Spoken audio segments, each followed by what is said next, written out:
the Foreign Affairs of Indonesia.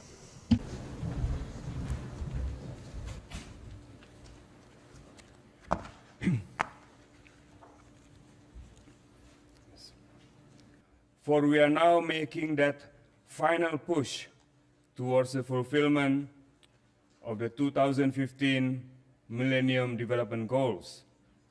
And simultaneously, work has begun on framing the post-2015 Global Development Agenda. A global development agenda to end extreme poverty and ensure sustainable growth with equity. Island neighbours, the challenge of distance and isolation, and of having to hold our own against much larger countries whose economies of scale and... For we have in ourselves the wherewithal to address the development challenges of our time. For example, to work for an early conclusion of the Doha Development Agenda and a new climate change regime by 2015. Key to this, however, must be a strong commitment to the spirit of partnership and an unshakable belief in the power of multilateralism.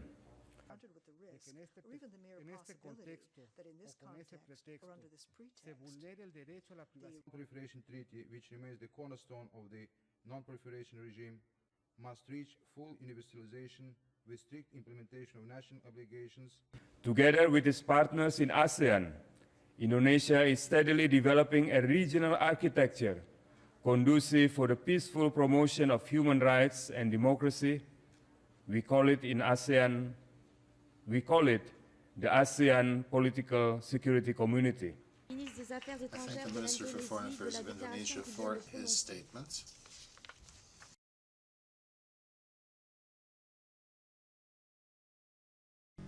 The President of Indonesia opens the Association of Southeast Asian Nations Finance Ministers meeting Friday. He called for better cooperation to advance the region's economies. Indonesian President Susilo Bambang Yudhoyono opened the 15th Association of Southeast Asian Nations, or ASEAN, Finance Ministers meeting in Bali on Friday. Yudhoyono called for better cooperation from ASEAN states. ASEAN needs to be more cohesive and competitive to maintain its role as a driver for East Asia-wide regionalism and architecture. Finance ministers from ASEAN member countries are attending the meeting along with the Managing Director of the World Bank and the President of the Asian Development Bank. ASEAN members are working on an economic blueprint that aims to establish a single market and production partnership. They also aim to create an ASEAN economic community by 2015, promote equitable economic development and encourage full integration into the global economy. Jakarta will also host the two-day annual ASEAN Summit of Leaders in May.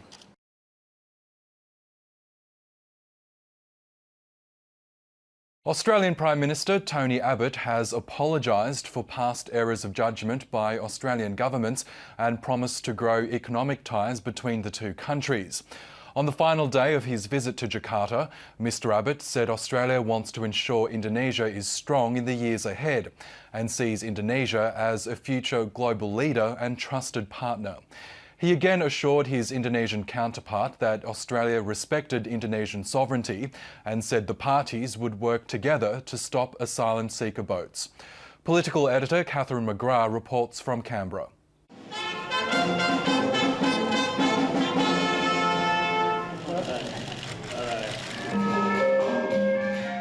The new Prime Minister was welcomed at the highest levels in Jakarta.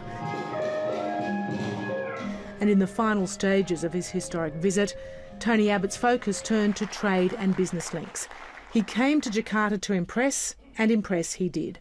He spoke eloquently about Indonesia's economic and democratic rise and of Australia's wish to join on that journey. From Australia's perspective, there should be an urgency, a real urgency, to building this relationship while there's still so much that Australia has to give and that Indonesia is keen to receive. Prime Minister Abbott said that despite the close ties already established, a fully mature economic relationship between Australia and Indonesia hasn't yet been developed. annual two-way trade between Australia and Indonesia is still only about $15 billion. In fact, our two-way trade with New Zealand, with just 4 million people, exceeds our current two-way trade with Indonesia with its 250 million people. His promise is to improve that, and at the official state banquet, he apologised for past government actions. There have been times, I'm sorry to say, when Australia must have tried your patience, when we put the sugar on the table for people smugglers, or cancelled the live cattle trade in panic at a TV program. There have been times when all sides of Australian politics should have said less and done more. From an Indonesian perspective, Australia's new Prime Minister hit the right buttons. He was humble yet friendly and optimistic about what the two countries could do together. On asylum seekers, he received the assurances he needed from Indonesia that the two countries could work together bilaterally to strengthen responses. So despite Indonesia's recent rejection of aspects of Australia's border protection policy, President Susilo Bambang Yudhoyono has pledged the two countries can cooperate in efforts to try to tackle the problem. Dan kerjasama yang baik. Sudah ada Bali proses. There are many forms of the Bali process. However, we realise, apart from the Bali process, we need another type of cooperation. A cooperation at the bilateral level between Indonesia and Australia. Mr Abbott gave signs that his buy back the boats policy and plan to pay off Indonesian village leaders may be softened. I know it's been characterised in a certain way, but it was simply the establishment of some money that could be used by Indonesian officials working cooperatively with their Australian counterparts to ensure that as far as we can, we've got people working with us rather than against us. And on at least 3 occasions during the visit, Mr Abbott emphasised that Australia will have no patience for any parties or groups advocating separation of West Papua from Indonesia. The government of Australia takes a very dim view indeed, of anyone seeking to use our country as a platform for grandstanding against Indonesia. We will do everything that we possibly can to discourage this and to prevent this. All in all, Australia's new leader achieved his objective of travelling to Indonesia and starting a new relationship with Indonesia's leadership. Almost a year ago, Australia granted asylum to 43 refugees from the Indonesian province of Papua, who'd claimed they would be persecuted if they were forced to return. An often prickly relationship with Indonesia hit a new low. But 8 months later, all was forgiven with the signing of the so-called Lombok Treaty. Now the pact is going through the process of ratification and it's meeting tough opposition from human rights groups. While it codifies existing defence and security cooperation, it also demands non-interference in each other's internal affairs and makes specific reference to not supporting separatism. Well, in Australia, the treaty's most vocal opposition has come from supporters of the Free West Papua movement, which has been fighting for independence for more than 30 years. It's been spearheaded by a series of privately funded television commercials, as Gillian Guthrie reports. In 1975, my country, East Timor, was invaded by the Indonesian military. They're nothing if not provocative, and that's the intention. I'm East Timorese, and we appreciate Australia's help. I am a West Papuan, and we desperately need Australia's help. Two statements that go to the heart of Indonesia's imperative for a security treaty with Australia, one that protects its sovereignty over all its provinces. I would love to be able to go home to a free West Papua. But the Security Pact is saying don't look to Australia to support a free Papua, as the East Timorese did. The Hard government has no problem with that. There was a forcible takeover of East Timor by Indonesia, whereas there was a referendum supervised by the United Nations which resulted in West Papua becoming part of Indonesia. The act of free choice was a vote by West Papuans for independence. It wasn't free and there was no choice. These stark advertisements have been screening on television in Australia for the past month or so, and recently in the Asia-Pacific region. At the Canberra campaign launch, politicians of most persuasions joined people who say they've been directly affected by the actions of the Indonesian military. Their aim is to get human rights writ large into this treaty. There's certainly nothing wrong with Australia giving express recognition to the territorial sovereignty of our nearest neighbour. The Labor opposition has given bipartisan support to the treaty, and Labor MP Duncan Kerr agrees, but with a caveat. We should not be afraid to speak out when incontrovertible evidence emerges of any human rights abuses, and it doesn't put us in a position of antagonism or conflict. It simply means that we treat Indonesia with respect, but in the same manner as we do other countries with whom we have human rights dialogues. Critics see Australia's signing of the security treaty late last year as an act of appeasement, bending to Indonesia for the damage caused when it granted asylum to 43 Papuan refugees. In fact, the treaty was already underway when the asylum seekers arrived. But the decision to let them stay caused outrage. Indonesia recalled its ambassador from Canberra and summoned Australia's special envoy in Jakarta. We did not see any merit for the Australian government to grant them temporary visa. Then, late last year, a breakthrough when two exuberant foreign ministers signed their treaty. In years to come, one of the key events will be the 2006 Treaty of Lombok. I call representatives from Indonesian Solidarity. But before it can be ratified, Parliament's Joint Standing Committee on Treaties is taking oral submissions from the public. The treaty calls for close military links in recognition of the long-term mutual benefit of the closest professional cooperation between the defence forces. So the question is the change of command. But a visiting activist from Jakarta claims the Indonesian military is anything but a professional, non-political army.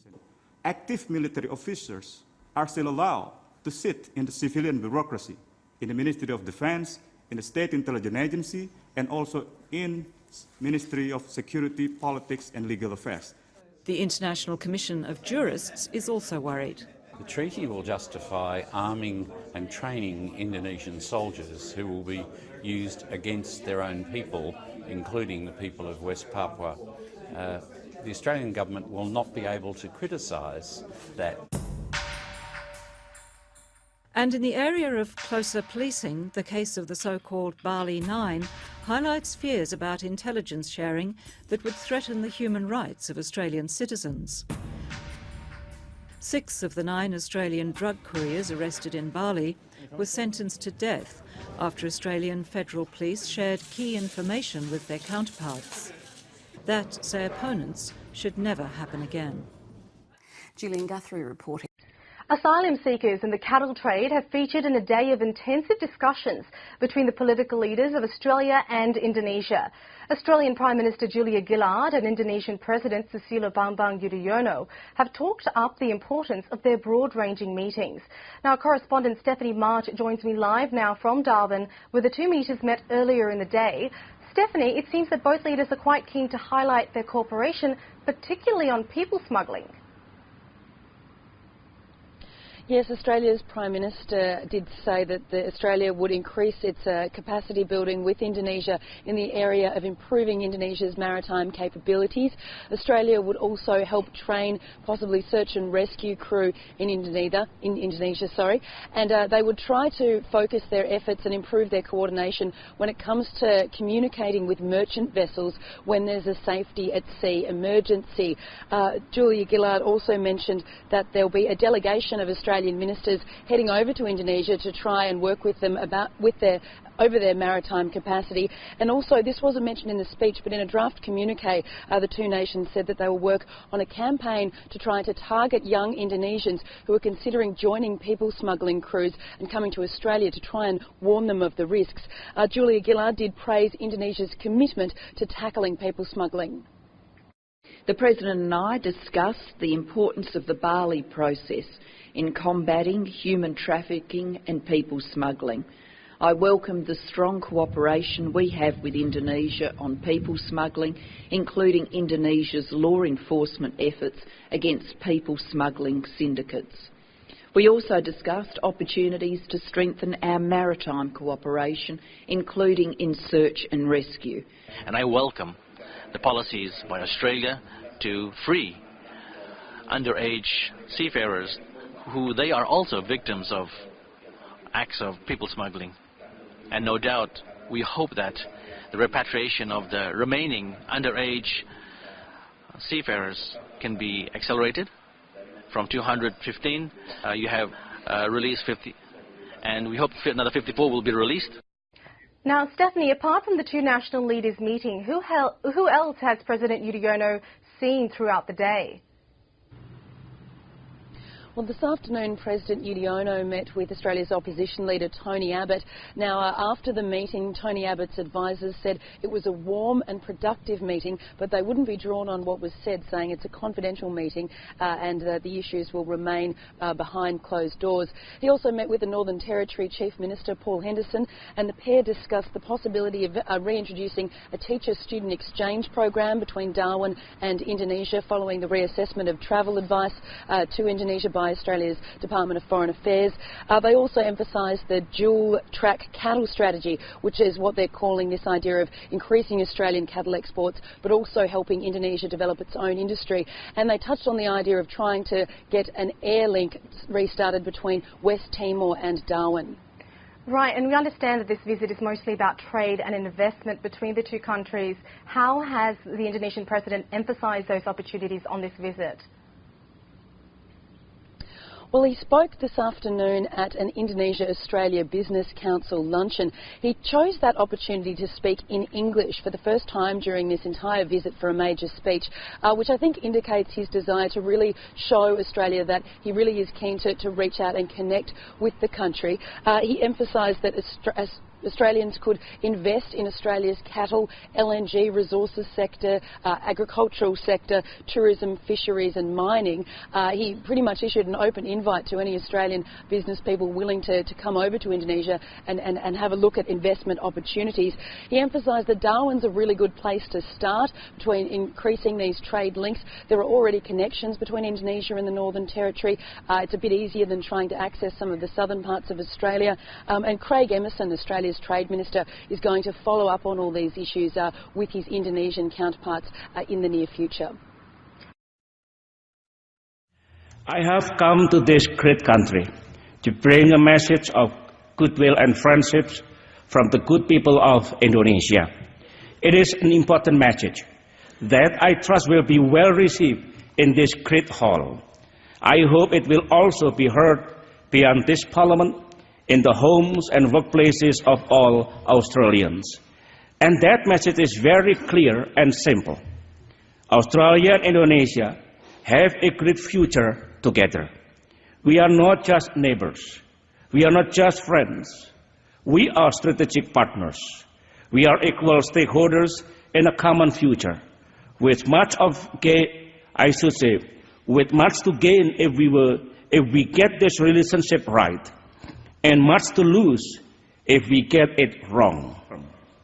Indonesia and Australia believe in the imperative of the Bali process, which recognizes that people smuggling is a regional problem that requires a regional solution involving the origins, transit, and destination countries to work together.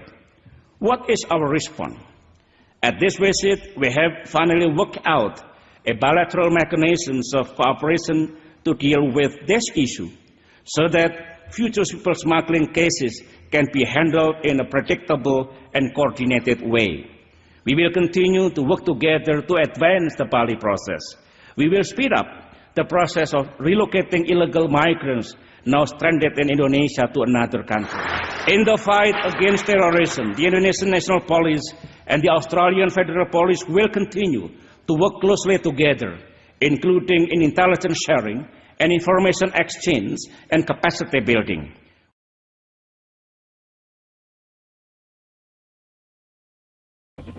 China is now comfortably Australia's largest trading partner, and that trade is only going to get bigger in the years to come. But while much of the business community focuses on maximising its opportunities in China, other markets of equal promise are not getting the same attention. One of those is Australia's nearest Asian neighbour, Indonesia, which has transformed itself from a dictatorship to democracy and growing economic powerhouse in less than a decade. A man who definitely does see the possibilities for Australian business in Indonesia is Ian Satchwell, who's the head of the Australia-Indonesia Business Council, and Ian joins me now from Jakarta. Ian, you're a 35-year veteran of Indonesia and you believe Australia's business relationships with Indonesia are underdone. Why do you believe that? I think that we had the Asian crisis and a near meltdown of the Indonesian economy back in 1997 and 98. Subsequently, the rise of China caused a lot of Australian businesses to focus on China, and pretty well literally and mentally, Australian business people have flown over Indonesia on their way to China. But I'm pleased to say there is growing recognition of the extraordinary transformation and growth of the Indonesian economy. Well, just on that point, I'm sure most Australians aren't aware that Indonesia's economy is growing at about 6.5% a year, and within the next 13 to 15 years it's predicted its economy will be the size of Australia's. So what opportunities is Australian business missing out on in Indonesia at the moment? Well, the Indonesian economy, yes, you're right, is growing, and indeed it will be quite a bit bigger than Australia within a decade. The Indonesian market of 240 million people heading for 250 million, rapidly becoming wealthier, a lot of people moving into the middle class, is a fantastic consumer market. So at that level, a lot of people are looking for increasingly expensive goods, from foodstuffs through to higher value manufactured goods, services in particular, sophisticated financial services. And Australia is good at all of those things, and so there are a lot of opportunities for Australian business. As well, Indonesia is a very rich mineral and oil and gas province, so Australian companies involved in minerals and oil and gas have also got great prospects, although there are some issues around the mining laws in Indonesia that we've had some publicity on recently.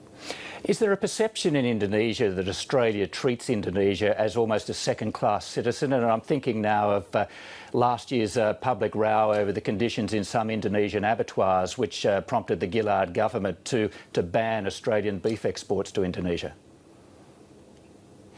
Look, the relationship between Australia and Indonesia at the government-to-government level is very, very good.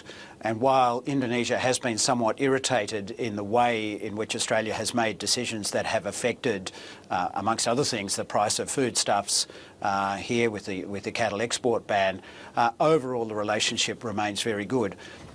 And surprisingly, Indonesian people, well, maybe not so surprising, the Indonesian people have very warm feelings towards Australia. Australia's in the top 4 countries in the minds of Indonesian people as being trustworthy, reliable, having technology and systems that Indonesia can use.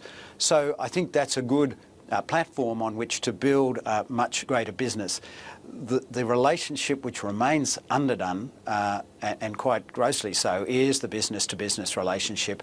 And I'm in Jakarta with a delegation of ministers and business people to start to build a much better business-to-business dialogue that we hope will result in a much stronger economic relationship in the future.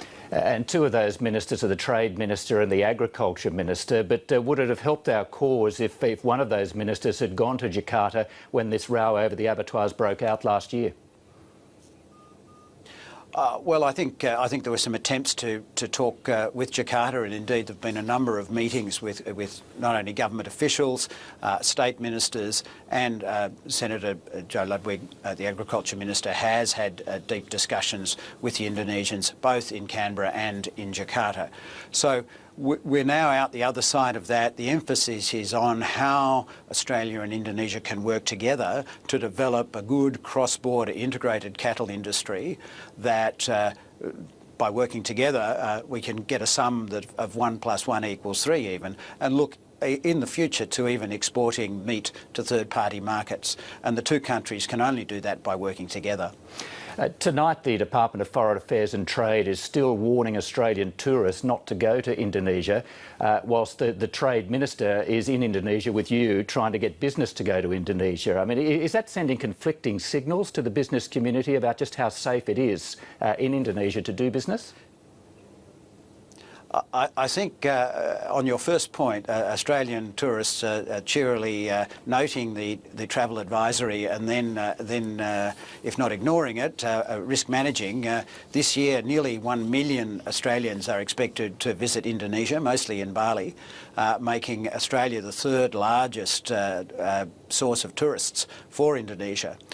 In terms of business, though, the travel advisory is somewhat more problematic because business has a duty of care to its employees and its contractors, and it also has to take out insurance. And the travel advisory, in the way it's currently structured, is something of a blunt instrument that doesn't, to the minds of the Australia-Indonesia Business Council and many of our members, properly nuance the real risks that need to be managed when coming to Indonesia. And quite frankly, the biggest risk is probably getting caught up in the traffic and hit by the proverbial bus rather than some terrorism incident.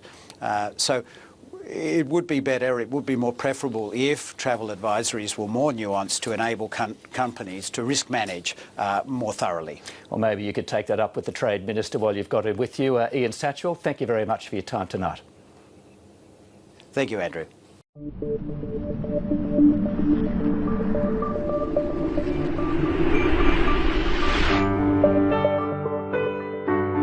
Indonesia is the biggest country in Southeast Asia, located on a strategic position between Asia and Australia.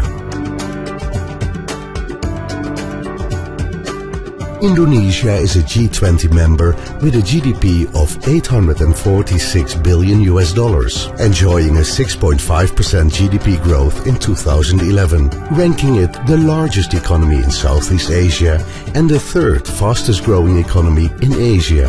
Construction and mining are the two major sectors contributing to the GDP. The construction sector contributes more than 10% of the GDP, while the mining sector represents nearly 12% of the GDP. Indonesia is politically stable and has a strong investment climate. To sustain the business climate on the long run, the government facilitates a range of fiscal and non-fiscal incentives. In 2011, the government of Indonesia has put forward a master plan for the acceleration and expansion of economic development as an integrated part of the existing national development planning system. This new approach involves the private sector's collaboration with the government, among others in the construction and mining sectors. The government of Indonesia has published a list of infrastructure projects which are ready to offer and get prioritized implementation under public-private partnership schemes. One of the mega projects is the Sunda Strait Bridge, connecting the islands Java and Sumatra. When finished, it will be the longest mid-span bridge in the world. Another mega project is the first mass rapid transport, MRT, which will serve Jakarta's north-south corridor. The mining sector also offers bright prospects. Indonesia is a world-ranked producer of minerals such as coal, tin, nickel and copper. Therefore, a wide range of investment opportunities are available, such as mining infrastructure, mining equipment, underground mining, geological and geophysical surveys, as well as for smelters and refineries. Currently, more than 10,000 mining companies are operating in the archipelago. To promote the smelter and refinery industry, the government implements a mineral beneficiation policy, which requires mining companies to process mining products domestically. This policy is expected to enhance the role of mining in the national economy. Indonesia offers to the business world growth, opportunity, partnership and shared prosperity.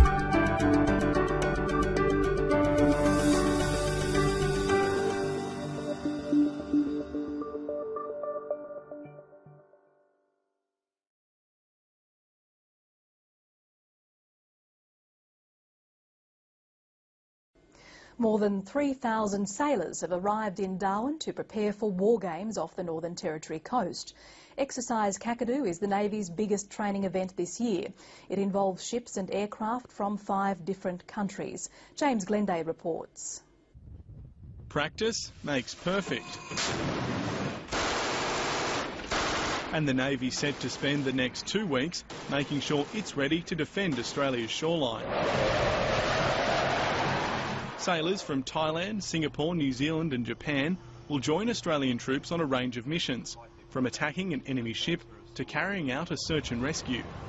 We'd rather be prepared for any surprise that does pop up, so I guess the training is quite vital, and having all these other navies here is actually quite a privilege and an honour actually to be out here. Today was spent planning with a little time for R&R, but from early tomorrow they'll begin practising in the harbour before heading out to sea on Saturday.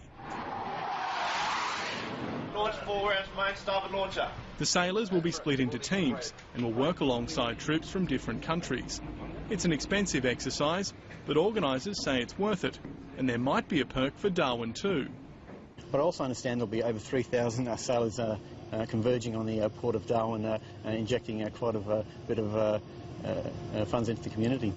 When they're finished, many of the Australians will head north for more war games around Southeast Asia. James Glenday, ABC News, Darwin Harbour. Operation Osindo Korpat, a joint operation between the Australian and Indonesian Defence Forces, has just concluded off our northern coastline. The operation, the third of its kind, was aimed at preventing and detecting illegal fishing and involved Navy patrol boats from both countries along with RAAF aircraft. The exercise began with high-level meetings in the Indonesian port city of Kupang, immediately to the north of Ashmore Reef, where the Operation Osindo Korpat was to be conducted. The crew aboard Royal Australian Navy Armidale-class patrol boat HMAS Piri received a warm welcome at the Kupang wharf from their Indonesian counterparts, before Australian and Indonesian sailors gathered to plan joint exercise activities. The joint meetings provided the opportunity for formal discussions on cooperation between senior officers from both countries' defence forces, along with informal discussions between junior sailors from both navies, as planning for the navigation and boarding party operations got underway. After the planning was over, it was time to get to work, with HMAS Piri joined by 2 Indonesian Kapak-class patrol boats on the water. Firing! Australian and Indonesian sailors formed joint boarding parties on HMAS Piri's rigid hull inflatable boats. The joint boarding exercises that followed were hard work for the sailors, with the full boarding party gear a challenge in the steamy tropical weather. It wasn't all work though, as the Australians took time out to teach their counterparts a thing or two about our favourite sports. The working relationship between the 2 groups of sailors came pretty easily, according to the communications specialist aboard HMAS Piri, leading seaman Julie Fairchild. Yeah, no, it's been really good working with the Indonesians, really easy and professional. We thought the language barrier may play a part, but the Indonesians have very good English, and their tactical codes and their voice procedure over the voice communications is really good. This is Piri, roger, copied all, out. Commanding officer of HMAS Piri, Lieutenant Commander Mitchell Livingston, said the operation helped his team build their skills in a range of operational areas. But I think that helps the team. You know what you can get out of them, when to push, when to stop, and they certainly know you a lot better than on another unit. So it seems to work very well. Yeah, we're a fairly tight team here, and we get the job done fairly convincingly. Lieutenant Commander Livingston said that with thousands of kilometres of shared borders, these operations were important for both countries. Working with our regional neighbours for any reason, whether it's to better carry out humanitarian aid or disaster relief or border patrols as we're doing at the moment, the more we work with them, the better it can get.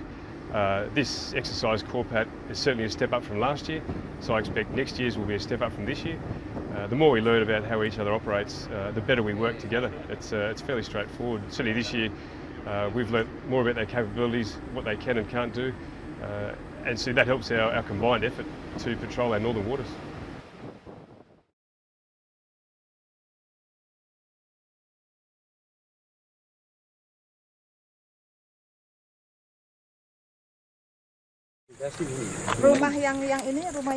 A fact-finding mission in Poso, a small Indonesian town in central Sulawesi that used to be the center of a bloody conflict between Christians and Muslims.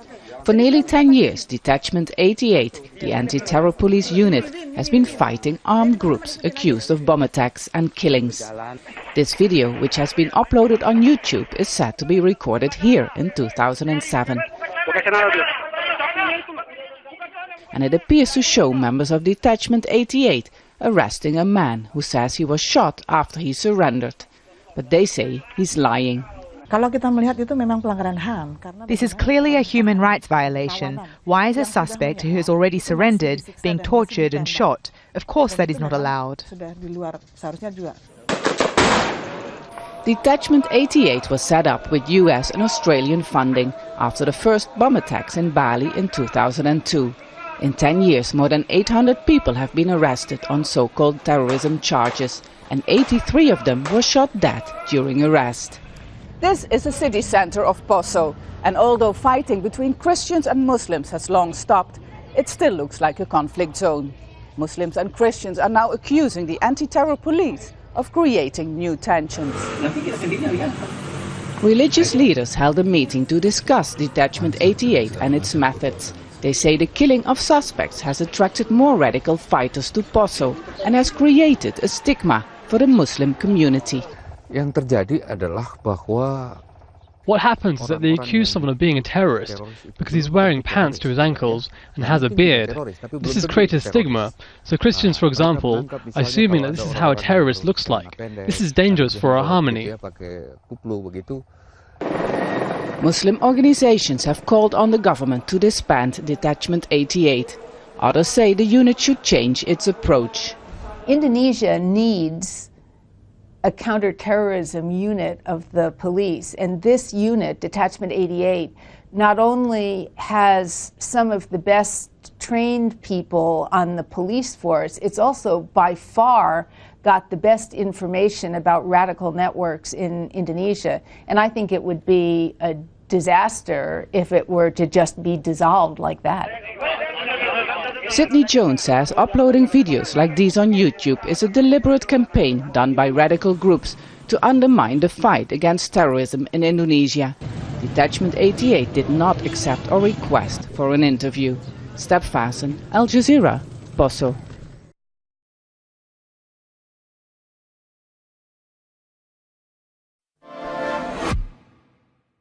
What Indonesia is showing is that it is possible to develop a democracy and a modern economy that neither compromises people's security nor their ability to practice their religion. Indeed, far from endangering safety, prosperity and religious identity, it is democracy that helps to ensure them. And this has huge implications for others around the world seeking the same fundamental freedoms in places like Egypt, Iran and Syria. Indonesia's transformation is not just vital to its own future, prosperity and security. If Indonesia can succeed, it can lead the world in showing how democracy can offer an alternative to the dead-end choice of dictatorship or extremism.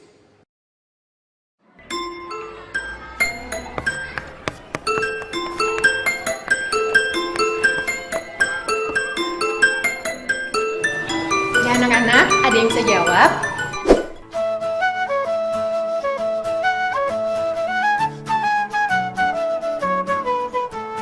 Candles on a cake, candles on a cake. Blow them out, puff, puff, puff. Candles on a cake. Permisi Pak Ketua, seharusnya jalan yang sidang ini tidak boleh.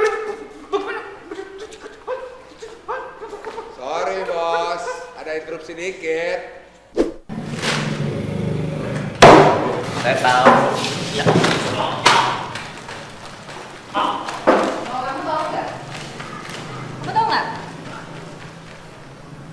Aduh, berantem mulu sih. Ada yang bisa jawab lagi? Ya, Bu Yu.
What we learned from the Arab Spring so far, one of the invariable lessons is the Act 2 of a regime change drama could be even as challenging as the Act 1, I mean the removing a dictatorship.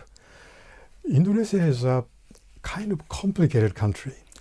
It's geographically very large, made up of more than 17,000 islands. It's more than 5,000 miles wide with 3 time zones. And also it's a multi-ethnic with hundreds of ethnic groups.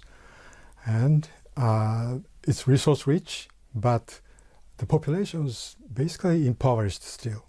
So in terms of socio-economic, modernization theories, those preconditions are not really conducive to functioning democracy. But for the past 15 years, Indonesia has democratized kind of steadily and gradually though. And now it's been widely acclaimed as a success story of a democratic transition, not only in Asia, but even globally.